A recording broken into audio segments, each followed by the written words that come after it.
un documental que fue hecho en San Salvador. Aquellos de ustedes que estuvieron en Koinonía en San Salvador probablemente lo vieron, o probablemente a ti te llegó el link, el video ya está en YouTube. Yo creo que probablemente tú lo has visto, ¿verdad? Básicamente, no vamos a mostrar todo el documental porque dura 47 minutos, ¿verdad? Pero vamos a mostrar un trozo y yo quiero que pongas muchísima atención a cada palabra que dicen Julio y Steve. Julio y Steve son dos de mis 6 héroes en el ministerio, héroes de fe, que aun cuando todo parece negro y que no hay cómo hacer el ministerio, tienen fe para hacer el ministerio. Yo quisiera que esta iglesia llegue a ser así. Y al final yo voy a leerte 8 versículos y voy a hacer un llamado a tu corazón. Yo voy a hacer básicamente la pregunta de quién de ustedes quisiera comenzar a prepararse para ser usados por Dios en el ministerio. De cualquier manera. Yo ya lo he dicho, lo que ustedes saben de la Biblia no lo sabe la mayoría de Guatemala. Dios te ha entregado a ti un conocimiento tal que puedes enseñarlo a otros. Pero se requiere mucha fe, se requiere de soñar con el Señor. Yo creo que Dios los puede usar a ustedes mucho. Primordialmente, yo voy a hablar con todos esta mañana, pero primordialmente yo pedí a Ángel Ramos, que trajera a todos los jóvenes y no estuvieran allá esta mañana. Ahora los tenemos aquí con nosotros. Yo pedí a Jonah que trajera al grupo pequeño que él tiene de jóvenes en edad universitaria. Pedí también a Oscar y a Freddy, Oscar Fuentes y Freddy, que trajeran a todos los jóvenes que están en Club Bíblico. Porque cuando estás joven es cuando tienes la energía para trabajar para el Señor. Vamos a dejar correr el video, ya no te quito yo más tiempo aquí. Vamos a apagar luces, Freddy, estamos todos listos y ponle mucha atención, por favor. Al final te vamos a regalar el link para que tú puedas terminar de ver el video en tu casa o en tu teléfono, en algún momento que estés tranquilo y termines de ver todo el video, ¿verdad? Corre video, hermano Freddy.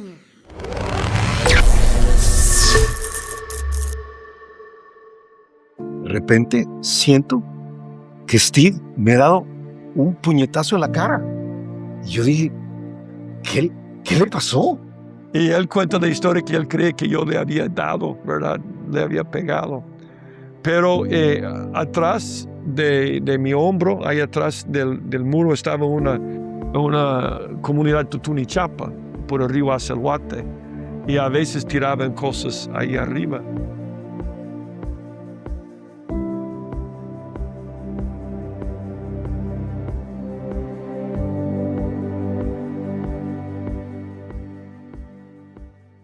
Yo llegué al Señor a los 9 años. A los 9 años de edad, la familia, mis papás estaban pasando por un momento crítico, muy crítico en la vida, sin el Señor, por supuesto, los dos. Y empecé a crecer en la iglesia entre los 9 años, 15, 16 años creciendo en el Señor. Yo creo que algo que he compartido muchas veces, que yo crecí en un lugar ateo. Mi papá era militar, entonces nos mudábamos de estado en estado. Entonces vivimos en muchos lugares en los Estados Unidos. En el camino para agarrar el avión, falleció mi mamá de un infarto.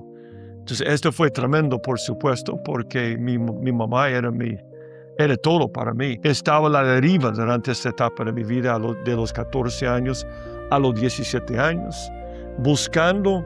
Realmente no puedo decir que estaba buscando a Dios, porque no conocía nada de la Biblia, de Jesús, de Dios, cero, nada. Era como un indígena en la selva de lugar X, no sabía nada.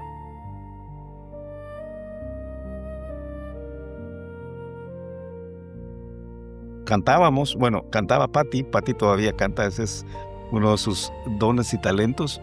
Yo dirigía, componía, tocaba música en un grupo que se llamaba Grupo Peniel. ellos empezaron a hablarnos de un proyecto que tenían de ir a Miami para establecer una obra para alcanzar parejas bilingües profesionales, jóvenes. Entonces tomamos la decisión de quemar nuestros barcos, ¿verdad? De todo lo que habíamos hecho. Hablamos con todos los que estaban involucrados en ese momento. Todos pensaron que nos habíamos vuelto locos, esa es la mera verdad, porque supuestamente teníamos un futuro en lo que íbamos a hacer. Pero yo era ingeniero químico, jamás iba a ser pastor. De hecho, cuando veía un pastor, yo pensaba, yo nunca pude hacer esto. Y yo decía, Dios, no, yo sé que no me estás llamando porque, número uno, yo soy ingeniero y los ingenieros no pueden predicar, no pueden hablar públicamente. Número dos, yo no crecí en un hogar cristiano, yo crecí en un hogar ateo. Yo sé que no puedo ser misionero. Y número tres, jamás estaría dispuesta a mi esposa a salir de los Estados Unidos.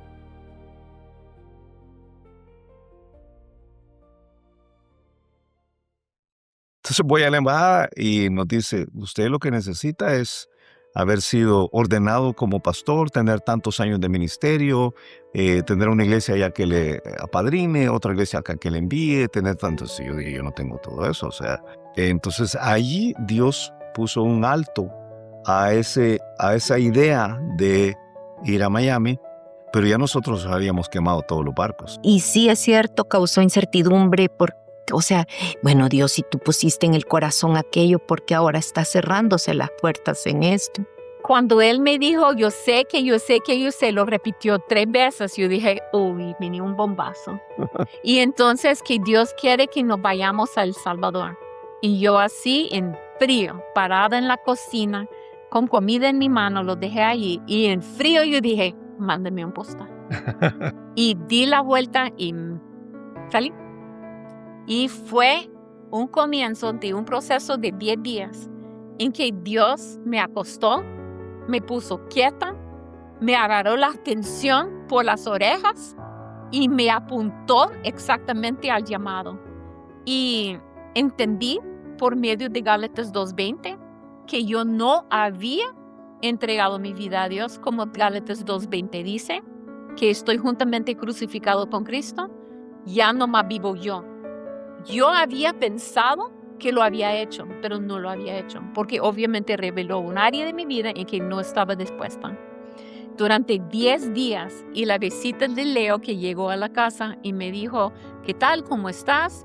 Oró por mí y después me dijo, ¿sabes qué? Dios puede hacer eso contigo o sin ti. Se levantó y se fue. Y dije, vaya, gracias. Entonces... Lo dijo con mucho amor. Yo no sé. Pero, vaya, yo dije, yo tengo que entregar mi vida a eso. Pero qué difícil. Que para mí fue lo más difícil.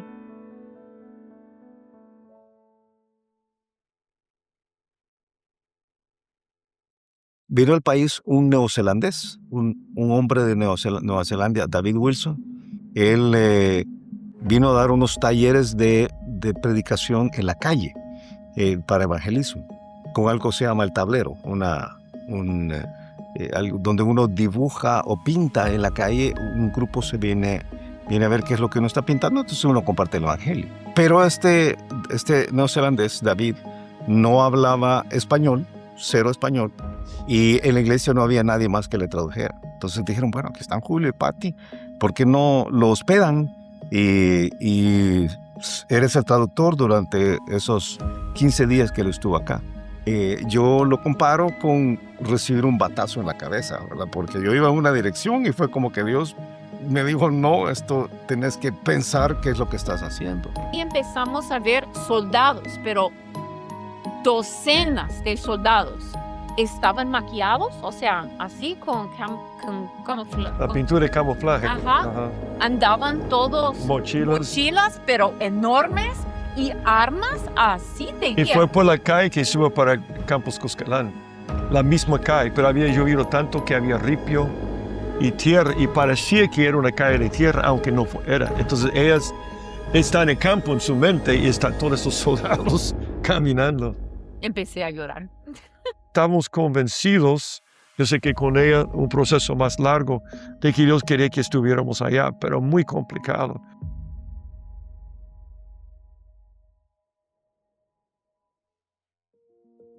Yo llegué al parqueo de la iglesia.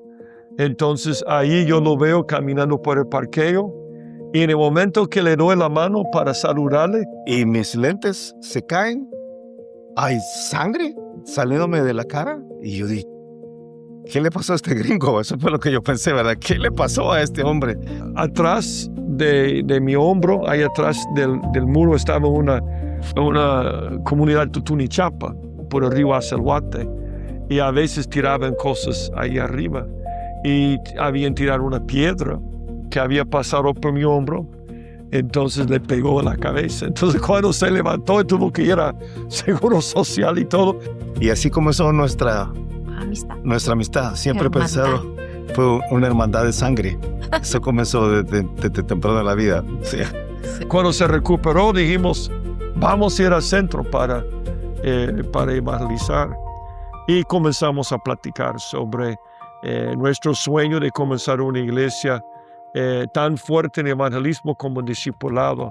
Y ahí nos conocimos. Yo vi la receptividad de la gente, yo vi el hambre que tenían para la palabra y para conocer a Jesús. Yo vi las necesidades. A través de la vida ha habido varios momentos en los cuales no hemos tenido las luces encendidas para el siguiente tramo de la vía, ¿verdad? Sabemos el rumbo, pero no sabemos exactamente qué va a pasar en los siguientes meses.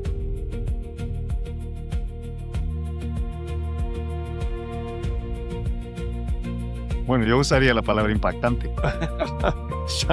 Es sangriento, es la única forma de decirlo. No, yo creo que fue determinante. Creo que, y a mí alguien me hizo el otro día la pregunta si había habido clic desde el principio.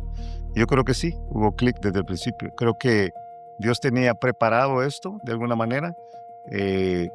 La primera forma como conectamos tenía que ver con ministerio y es como se inició la relación. Se inició la relación no tanto por la amistad, sino porque teníamos un deseo, una misión común, voy a decir, un deseo de cumplir una misión común que tenía que ver con ganar a otras personas para Jesús, ¿verdad? Y hacerlo de una manera que en aquella época no muchos lo hacían, ¿verdad? Que era evangelismo en la calle, en la iglesia donde nosotros estábamos. Y quizá lo que formó la alianza es que salíamos juntos muchos en las campañas fuera de San Salvador. Conocimos una gran parte del país. Y en esa etapa de la vida de Julio, él no estaba seguro si Dios le estaba llamando a ser pastor evangelista. Y le gustaba mucho predicar a las multitudes en evangelismo. Y en este proceso quizás la gran prueba para nosotros fue que llevamos un grupo de jóvenes, de sus jóvenes, a San Miguel. Estaba quedándome en la casa de Omar Claros, un pastor ahí que ahora es pastor de una iglesia en Gotera, Buenas Nuevas. A Steve lo teníamos ahí hospedado en uno de los últimos cuartitos que teníamos en la casa. Y pasó domingo, lunes, martes, miércoles, jueves, viernes.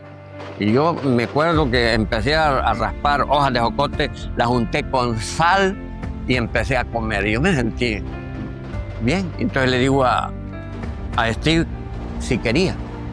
Y Steve medio la probó y no quiso. Yo no sabía si íbamos a salir vivos de ahí.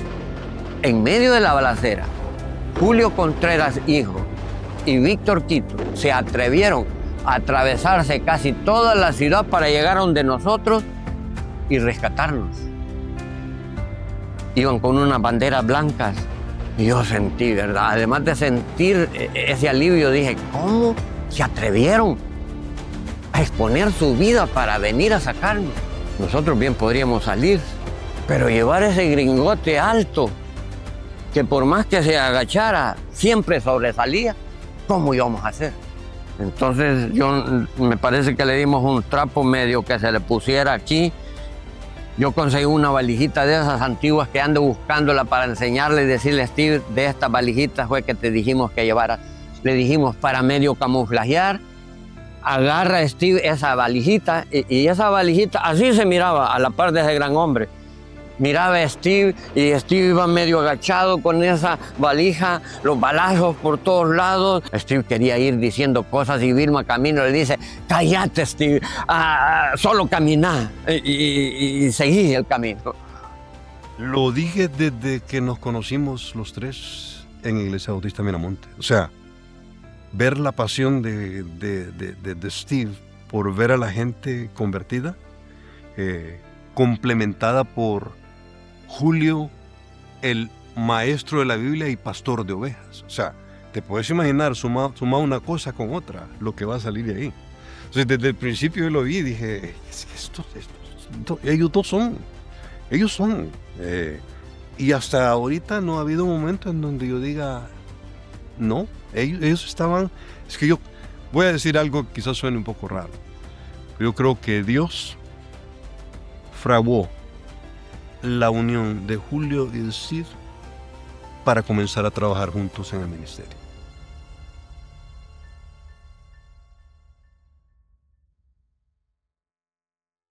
Yo recuerdo una noche estábamos en Hilo Vasco, porque salíamos mucho a hacer evangelismo a diferentes lugares. Estábamos en Hilo Vasco, estábamos en la esquina del parque de Hilo Vasco y estando ahí empezamos a hablar y dijimos, hey, ya no hablemos. O sea, como muchas cosas, tú sabes, uno puede conversar sobre algo, decir algún día, no hablemos, hagamos algo y demos los pasos necesarios para comenzar una obra. Y tomamos la decisión de salir. Esto fue en diciembre de 1990 y el 20 de enero de 1991 iniciamos la iglesia. Entonces, obviamente, había que pensar en todos los detalles que esto implicaba.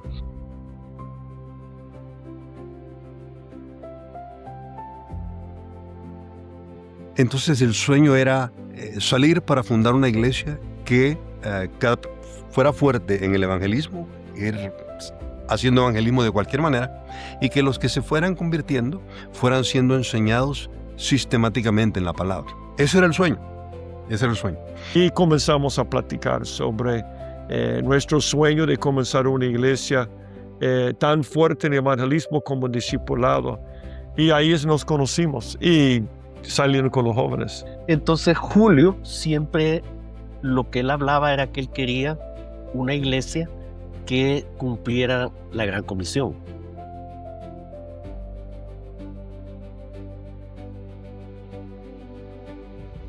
La primera reunión básicamente fue explicar cuál era la intención, qué quería hacer, cuál era la visión que él tenía en ese momento de Vida Nueva, que no se llamaba Vida Nueva, en ese momento no tenía nombre, pero hablábamos de hacer una iglesia que pudiera impactar la ciudad, la metrópolis, porque él siempre pensó en comenzar en una metrópoli y no en el interior del país o fuera. Sabemos el rumbo, pero no sabemos exactamente qué va a pasar en los siguientes meses. Y me acuerdo muy bien que un hermano que amamos mucho, sentado con él, y él dijo, es que ustedes tienen que tomar una decisión.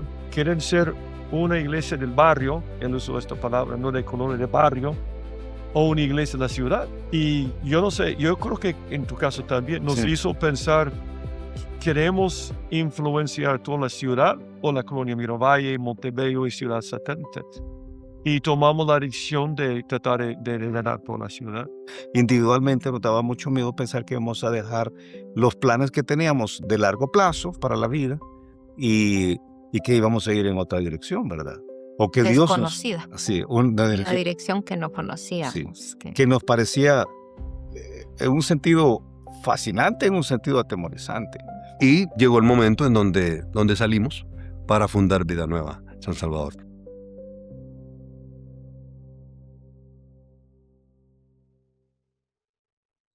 El 20 de enero de 1991, 9 de la mañana, comenzamos ahí en la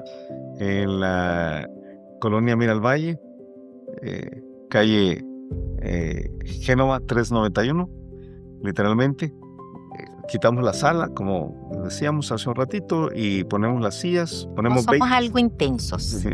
Entonces dijimos, bueno, aquí la parte que podemos dar de la casa es la sala.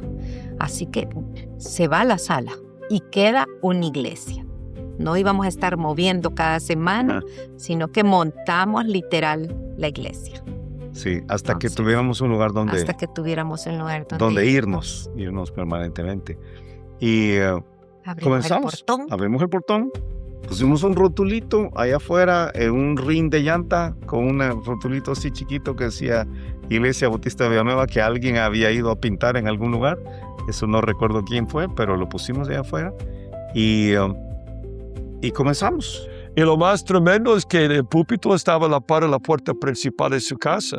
Si alguien llegaba tarde, tú tenías que moverte así como el predicador.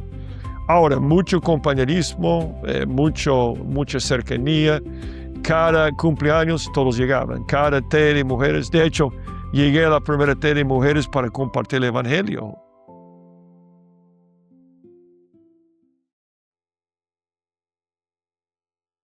Entonces me concentraba mucho en Soyapango, porque ayudamos a comenzar una obra en la colonia Prados de Venecia, ahora está por Unicentro en Soyapango. Yo visitaba todas las mañanas, tocando puertas, la gente tan amable, hablando de Cristo, y la gente, yo oraba con 2 o 3 personas cada mañana y proyectábamos películas en las noches. Y Pam siempre me acompañaba cuando podía, porque a Pam le encanta el evangelismo discipulado. Entonces llegaba para ver una película, mucha gente, a veces hasta 1000 personas, se llenaban lugares como en Soyapango, diferentes canchas. Entonces, después de proyectar la película, predicábamos el evangelio, tomamos sus nombres y la iglesia hacía seguimiento. Todas las actividades posibles, de todo tipo de evangelismo posible, trataban de alcanzar a todos de todas las maneras posibles. Y poquito a poco empezamos a ver cómo el Señor empezó a llevar gente y más gente. No teníamos presupuesto, no teníamos finanzas, nosotros dos no teníamos salario, o sea, era muy complicado, fueron unos meses complicados, pero sabíamos que era de Dios, o sea, sabíamos que eso era de Dios. Para mí esto era totalmente nuevo y era emocionante pensar en que íbamos a abrir un lugar en donde podíamos exponer la palabra de Dios, poder tener contacto con la gente a través de evangelismo y o sea, fue emocionante. Pero pasaron unos meses y el grupo en la casa iba creciendo y creciendo y creciendo. Ya nos íbamos a ir a 2 cultos. Sí, pero casi, porque ya alguna gente literalmente entraba y se iba hasta la cocina porque era la única forma de tener un servicio un domingo de la mañana. En la casa tenemos escuela dominical, había que preparar refrigerio, pero la sala era donde estaba el culto, el servicio, el templo. Después de un tiempo vimos que Dios estaba diciendo que no a esa pensada que nosotros habíamos pegado. Y dijimos, bueno, Señor, donde tú digas. Y empezamos a buscar donde fuera, ahí donde fuera.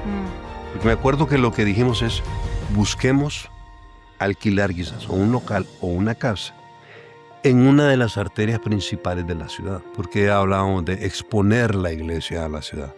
Eso fue un reto. Y encontramos una casa pequeña, pero lo suficiente para nosotros, en la calle Constitución, no el Boulevard Constitución, sino que la calle Constitución de la Colonia Satélite. De la Colonia Satélite, calle Constitución 20L. Firmamos un contrato, firmé yo el contrato y empezamos. Ahí era una casa y ahí la iglesia pasó de 50 a 70, a 90, a 100, a 120. Ahí ya no cabíamos otra vez en el área designada para el templo.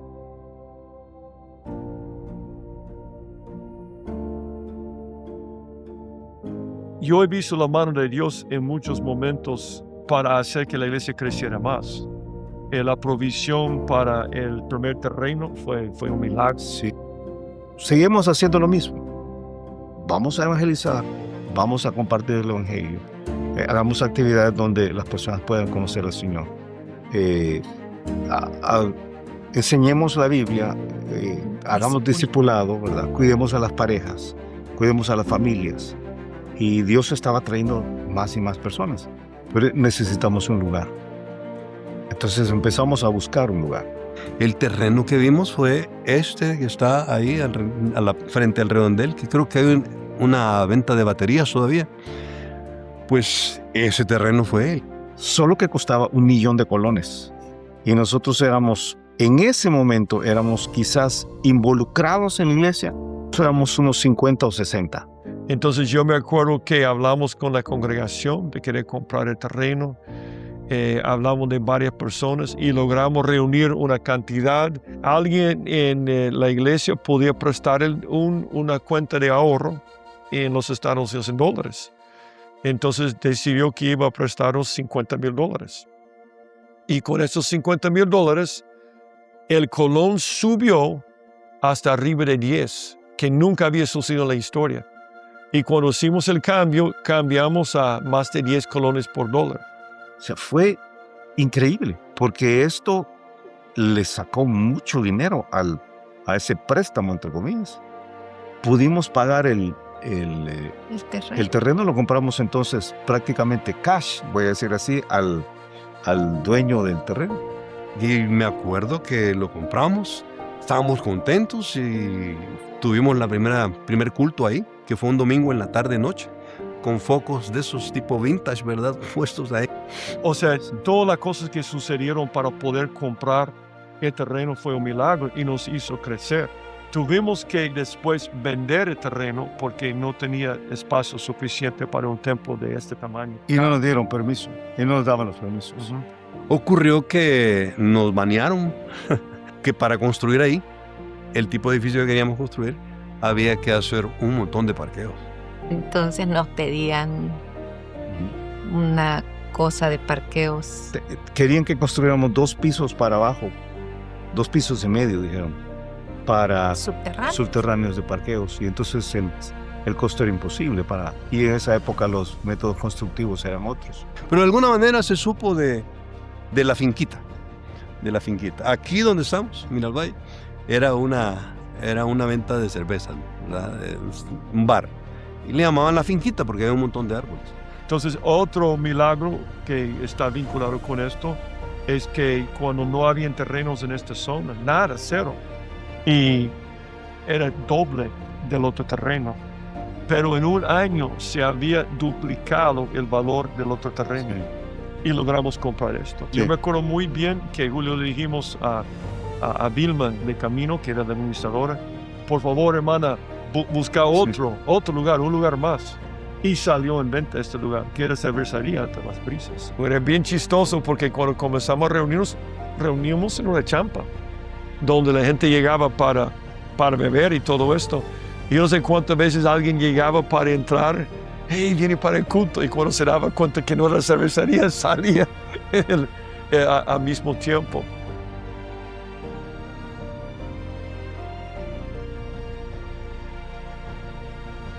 La sensación mayor ha sido de, wow, qué tremendo esto, qué tremendo. Ver a Dios obrar ha sido como, es increíble. Y cada vez de verlo obrar nos ha dado más tranquilidad para meternos en algo más grande, porque si Dios hizo esto, puede ser lo siguiente, o sea. Y yo creo que desde joven queríamos estirarnos y no probar a Dios, pero en el sentido de decir, vamos a hacer algo grande. Y hemos visto maravillas de Dios como ha provisto en cada momento. Dios empezó a dar más crecimiento, ¿verdad? Nos fuimos a 2 cultos. Empezó una inquietud con Steve que habíamos tenido desde el principio sobre la necesidad de reproducirnos en más líderes de una forma sistemática. Y comenzamos con un primer ejercicio que a esto le llamamos los módulos de equipamiento de líderes y obreros. Pero en ese momento, en el 2009, yo recuerdo haber entrado a la oficina de Steve y decirle, Steve, tenemos que hacer algo. Aquí ya no cabemos, hagamos algo. Vamos a buscar un hotel o algún lugar y llevémonos uno de nuestros servicios y animemos a un grupo y nos mudamos.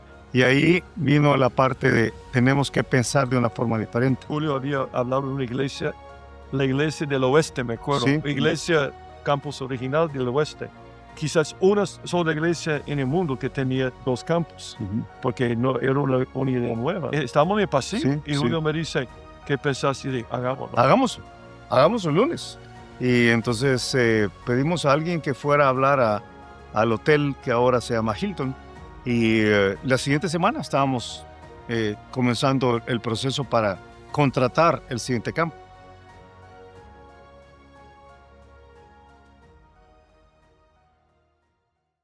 Entonces, ellos ofrecieron algo no muy caro en aquel entonces, porque nadie usaba el hotel domingo por la mañana. Entonces llegamos a un acuerdo y ahí pusimos el campus Radisson, así se llamaba en ese tiempo. Y el primer pastor de este campus se llama David Ricardo Guadrón Calles. Él fue el chief, el primer pastor de campus ahí. Puedo hablar del milagro de Campus Lourdes, Campus Apopa, pero creo que las pruebas más grandes han sido más en la parte personal, no dentro de la iglesia, Sí. como lo dijo. Y yo creo que Dios ha hecho la obra, pero el equipo, nuestra dinámica ayuda un montón. Y creo, a eso iba yo, creo que Dios cuidando la iglesia desde esa perspectiva, creo que las pruebas que Él necesitaba hacernos pasar, porque Pedro dice, ¿verdad? Es necesario que pasemos por las pruebas. Tenían que venir del lado personal. Sí sabíamos que en algún momento, al estar creciendo la iglesia, teníamos que comenzar a hablar de misiones, pensando, orando y viendo hacia adelante. Entonces recuerdo cuando dijimos, hey, creo que es el momento de comenzar a enviar misioneros, comenzar a ver iglesias, vidas nuevas en otros países. Yo quiero que ganemos el mundo desde El Salvador, desde esta iglesia y estas iglesias. Y vamos, por eso tenemos Metroamérica y toda esta visión.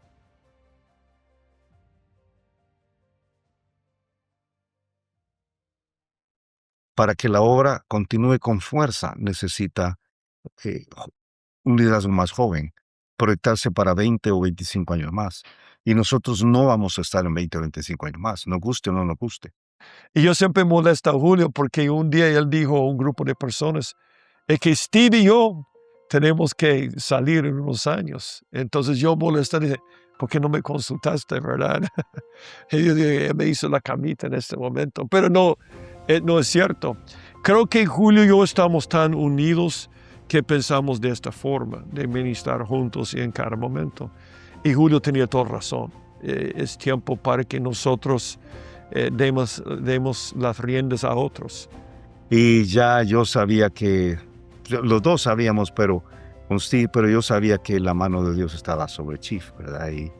Y ya habíamos comenzado algunas conversaciones con Chief sobre sucesión muy a largo plazo. Y yo creo que Dios permitió que Chief fuera a Colombia, porque el Chief que regresó de Colombia no fue el mismo Chief que se fue. Y yo siempre he admirado a Chief por su carácter, su familia, su integridad, su capacidad, pero él no tiene la parte que es muy importante para Julio, para mí, que es alguien que se esfuerza por ganar almas, por evangelizar. Y en ese proceso, Caro me dijo una frase, me dijo, tú sabes que yo voy a ir con vos al fin del mundo, yo voy contigo al fin del mundo, solo garantízate que es Dios quien te está llamando, que no sos tú. Unos años ahí hablo con Chief y le digo, Chief, ¿y tú no estarías dispuesto, aunque sea a orar por esto? Y él me dice, ahí en ese Juan Valdés, bien recuerdo, en una esquina cerca de La Candelaria, se llama el lugar, y me dice, Chief, no, sí, yo sí estoy dispuesto a orar, sí estoy dispuesto. Ok, Chief, es todo lo que te pido, no te pido nada más. Y me dijo, Julio, yo he estado pensando en la sucesión todos estos años y he explorado todas las posibilidades que hay y Dios siempre me lleva a ti. Y si Dios te dice que no, eso fue lo que me dijo, Dios va a levantar a alguien más, no te preocupes. Pero podrías por lo menos orarlo y meterte con el Señor a preguntarle. Y yo le dije, ok, me parece justo. Dios utilizó todo el libro de Primero de Crónicas de una manera tan clara ahí, constantemente, con principios ahí en la Escritura diciendo, sí, yo tengo este plan, yo puedo moverte como yo quiera y yo te quiero mover hacia allá. Hasta que llegó el punto donde yo me rendí. Yo dije, ok, Señor, de acuerdo, me rindo. Después de un tiempo me llama por teléfono y me dice, yo he estado orando y tengo la persuasión que Dios quiere que yo regrese allá, como hemos hablado antes. Y me hizo la gran pregunta, ¿verdad? Me dijo, pero Julio, ¿y de verdad me vas a dejar conducir la iglesia? Y yo le dije, sí, claro, por supuesto. O sea, yo te estoy pidiendo que tomes responsabilidad de esto, ¿verdad? Es el deseo de Steve y mío. Preguntarle a mis yernos, ¿verdad? Si yo me meto en el matrimonio de mis hijas. Y entonces hicimos un plan para que él viniera y comenzamos un proceso de 4 años para que hubiera el traslape, para que tomara la responsabilidad de conducir la iglesia en los siguientes, esperamos, 20 años. Entonces tomamos todo lo que habíamos decidido hacer allá y toda nuestra vida allá y regresarnos al Salvador. Lo segundo que te diría que fue más difícil, desafiante acá, fue tomar una iglesia que ahora era muy grande, que yo te diría que un alto porcentaje de la gente, no sé cuánto porcentaje, pero quizás cercano a la mitad, no nos conocía, en el sentido de no tener una relación cercana con nosotros. Nos conocía como los misioneros en Colombia, pero no una relación con nosotros. Esto es el desafío de la vida. Te das cuenta rápidamente que no puedes hacerlo. No puedes hacerlo. Entonces, lo que sucede es que vienes y estás sabedor que es Dios quien te ha llamado, que es Dios quien va a dar las herramientas y que la obra es de Dios, no es de un hombre, no es de alguien. Entonces tienes que concentrarte en esto para tener la posibilidad real de que vas a tomar esto. El desafío es enorme, pero la clave está en que la obra es de Dios y el llamamiento es de Dios. Abran sus Biblias en Lucas 9:57, por favor. Lucas 9:57. Lucas 9:57. Voy a leer nada más unos 3, 4 versículos en Lucas 9:57 y luego te pido que tengas listo Deuteronomio 20. Ten listo por ahí de Deuteronomio 20, versículo 8. Deuteronomio 28, deja una marca y regresa a Lucas 9:57. No tengo mucho tiempo, realmente solo tengo 9 minutos. No sé cuántos de ustedes pusieron toda la atención a las palabras que decían Julio y Steve. Tuve el honor de hacer equipo pastoral con ellos durante 17 años. Tuve el honor de comenzar vida nueva, cuando no voy a decir otra vida nueva porque no había ninguna vida nueva, en la sala de la casa de Julio. Me recuerdo que el primer himno fue Sembraré la simiente preciosa, que es simbólico, ¿verdad? Y de ahí trabajamos juntos durante esos 17 años y tener el honor de trabajar con estos hombres fue fenomenal, irrepetible. Y creo que la unión de ellos dos es irrepetible, honestamente lo creo. Dicen que Cristiano Ronaldo y Messi son irrepetibles. Yo he llegado a creer, pero que Dios una a dos personas así es irrepetible, es impresionante realmente. Y haber sido pastor con ellos 17 años, un honor, y aprendí tanto. Yo te quiero compartir qué es lo que aprendí de ellos. Número 1, que estuvieron dispuestos a dejar atrás cualquier cosa con tal de trabajar para el Señor. Steve Kern, cuando llegó a San Salvador como misionero, lo dejó todo allá. Él tenía unos pocos años de haberse graduado de ingeniero químico y había obtenido su primer empleo en una empresa grandísima que trabajaba el aluminio.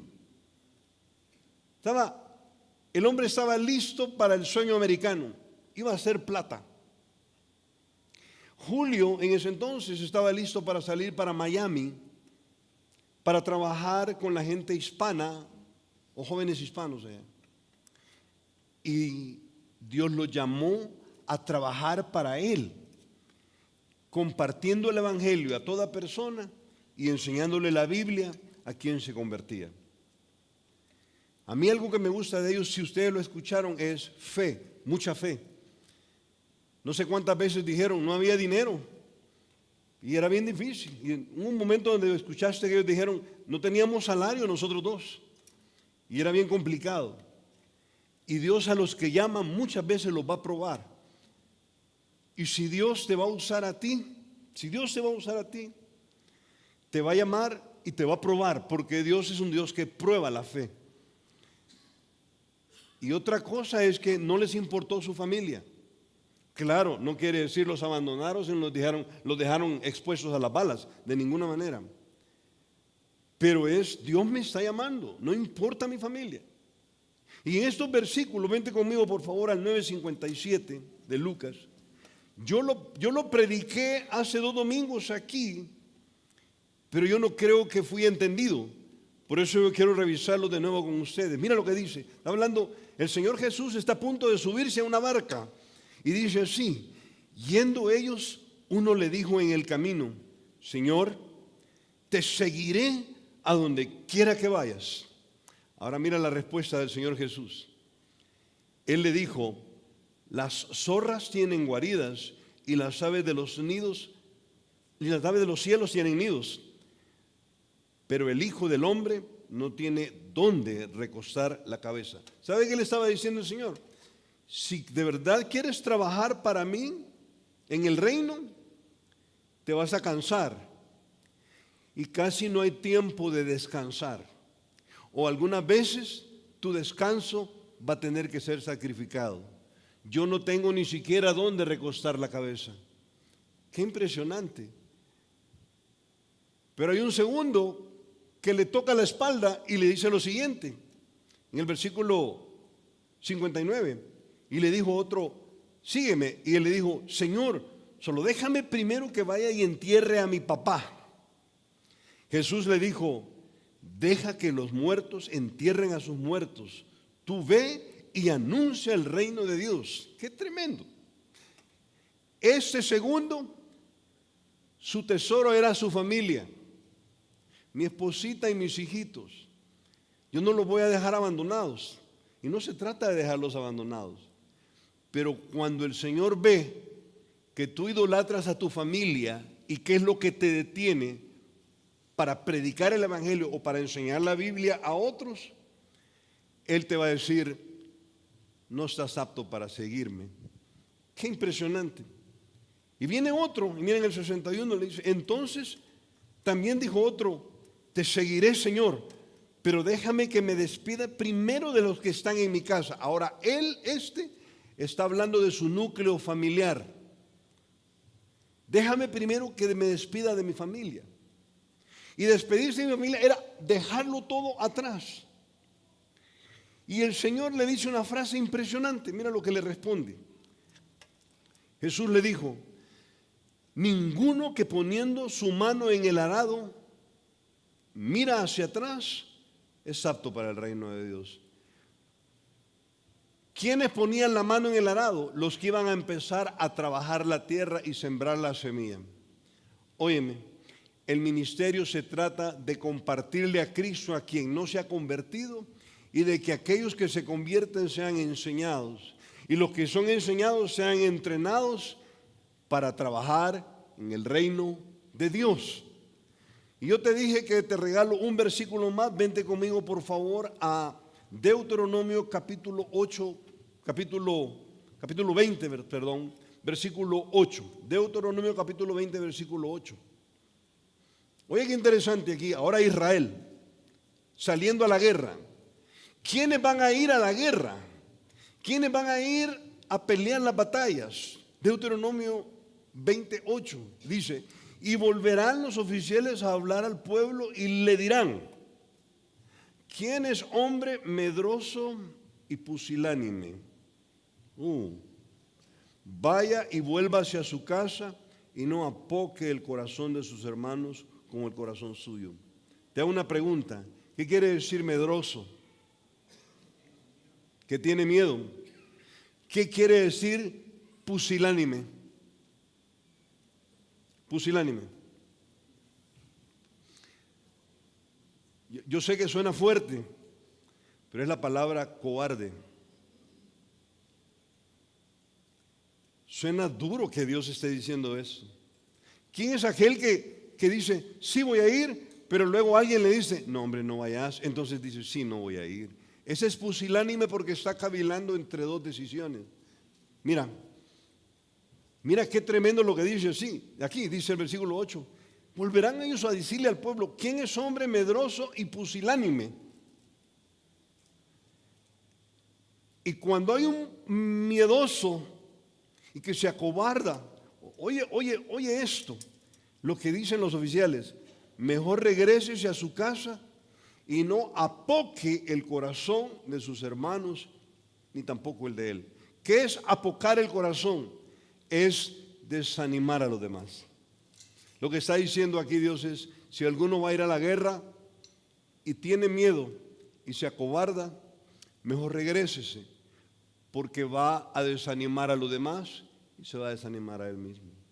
Yo quiero terminar porque según la pantalla me quedan 1 minuto 45 segundos. Quiero terminar haciéndote una pregunta a ti. Yo he pedido que todos los jóvenes estén aquí esta mañana, pero también quiero hablar con los adultos. ¿Quiénes de ustedes estarían dispuestos hoy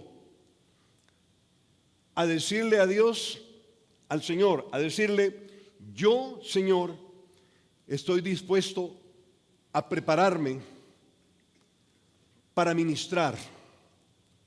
¿Quiénes de ustedes estarían dispuestos a decirle hoy al Señor, Señor, aquí estoy?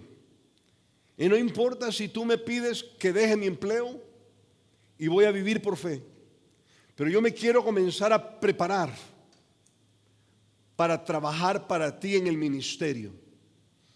Yo quiero preguntar, no quiénes van a entrar ya, pero quiénes creen que tienen ese deseo en su corazón de algún día llegar a trabajar a tiempo completo para Él. O por lo menos que la empresa que te está pagando, que el Señor te pague a través de la empresa para la que trabajas. Pero si tú dices, yo estoy dispuesto a prepararme, quiero pasar por discipulado, no lo he tomado, quiero tomarlo. Yo quiero decir a aquellos que tanto me dicen, yo voy a tomar el discipulado y nunca lo toman, deja de cavilar entre dos pensamientos y tómalo, termínalo. Y luego tú dices, yo quiero que me preparen en IDEM, Instituto para el Desarrollo Ministerial. Quiero que me enseñen la Biblia para yo enseñarla a otro. Desarróllenme como líder. ¿Quién? O si tú dices, estoy dispuesto a pasar por comienzos. Muchos de ustedes no han tomado ni comienzo. Comienzo es un curso de 4 domingos a las 7 de la mañana, 7:30 de la mañana, 8 de la mañana si tú quieres, en donde vas a ver cómo comenzar este viaje de empezar a prepararte para el Señor.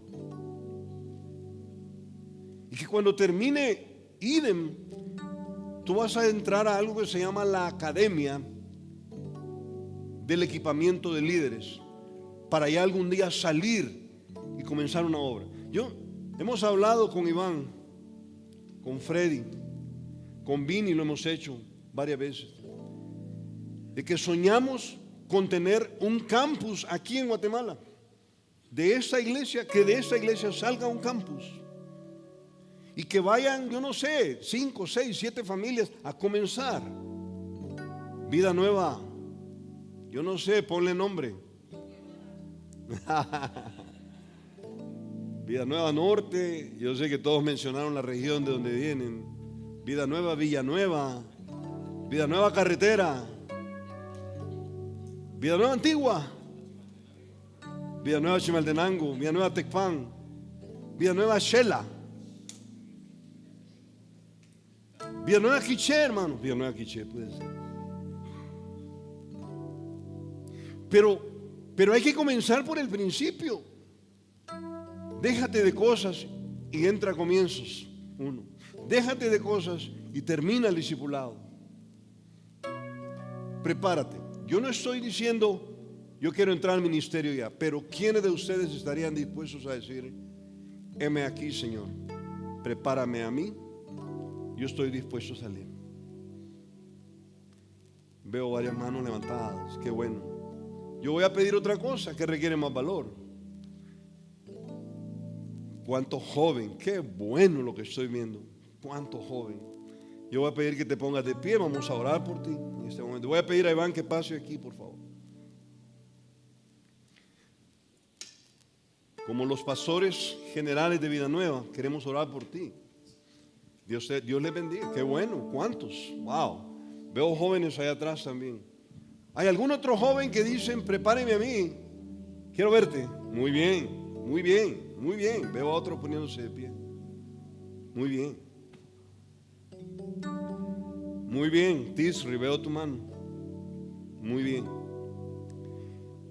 ¿Qué viene ahora? Ahorita vamos a tomar una foto de ustedes, porque queremos pedirles a los que no han entrado a comienzos que lo pasen, a los que no han terminado el discipulado que lo terminen, y a los que ya terminaron el discipulado queremos platicar con ustedes para ver si quieren hacer el esfuercito de apartar 1 o 2 horitas a la semana para entrar a IDEM.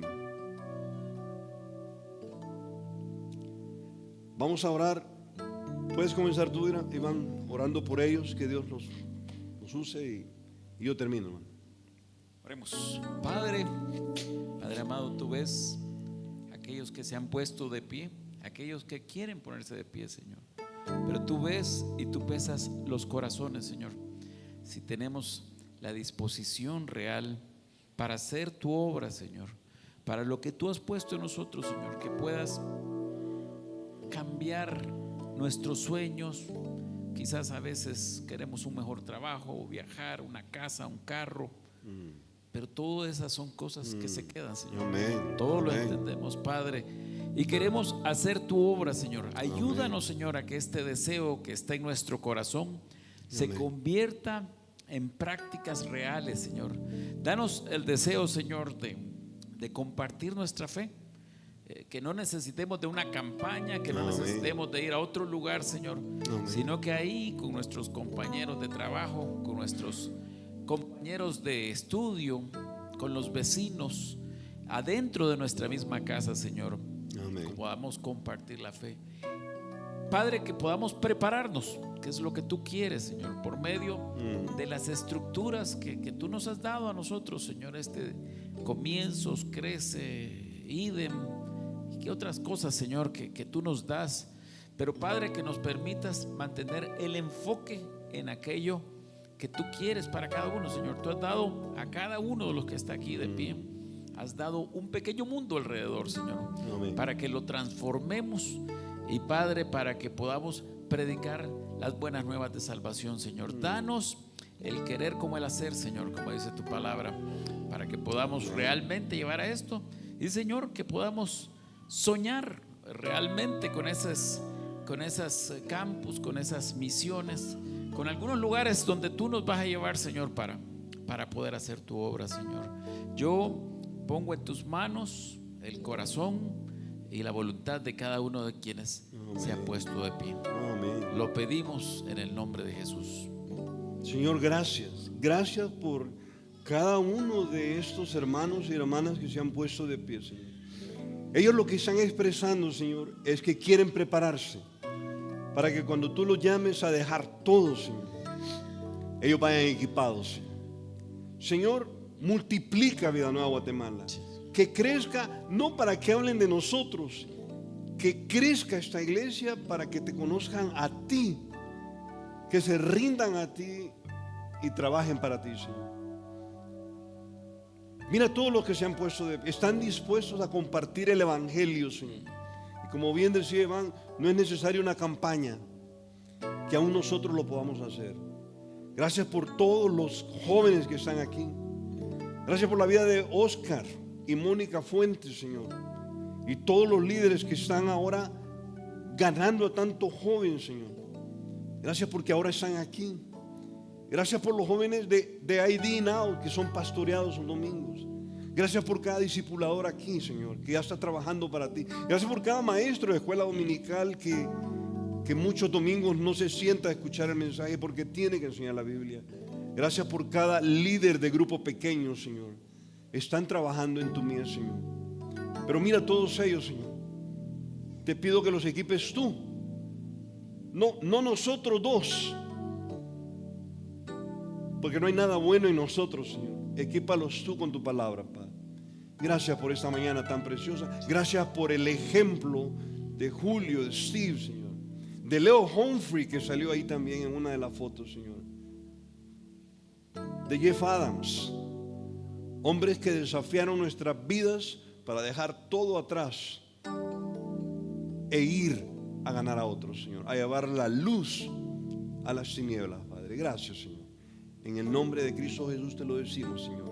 Amén y amén.